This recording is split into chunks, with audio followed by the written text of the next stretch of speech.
Alex, you're chasing a story about a gruesome murder that happened more than 3 decades ago, where a young woman was killed in her home. The killer was allegedly wearing an ET mask. What do you got? Well, there's new hope for the family of Gail Mark in the 1982 cold case from East 28th Street in Manhattan. It's been reopened, and detectives are looking into this unsolved murder, this tragic murder of a 28-year-old woman. Her daughter was locked in the bathroom by a killer, allegedly wearing an ET mask, as this person stabbed and choked her mother, Gail Mark, to death. When police arrived, the exasperated, terrified girl could only scream, "E.T. did it." This was her Halloween costume from that year. E.T. had just come out that year. No one was ever caught for this murder. Franklin Mark, the father of the girl and the husband of Gail Mark, was long considered a prime suspect. There was never enough information for police to charge him. Well, that changed just a couple weeks ago. There's a dispute going on between Franklin Mark and his siblings over their mother's estate. The Marks are fighting over about $23 million. His sister actually filed court papers saying it was common knowledge that Franklin Mark had his wife killed.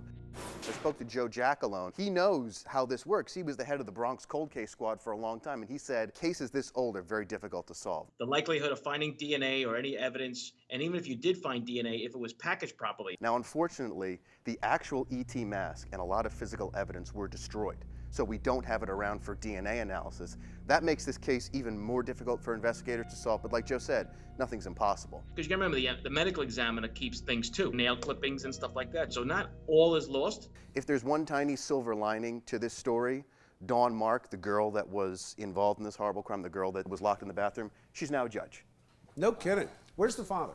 We don't know where the father is. We're trying to track him down. He's a businessman. He's been married a couple times. I can tell you that I spoke to Ruth Fitzgerald, who is Gail's mom, who's been living through 33 years of pain. And she believes, and no one in the police department's disputed this, that Franklin Mark might have not actually done it himself. He might have hired someone. You said that the mask is destroyed.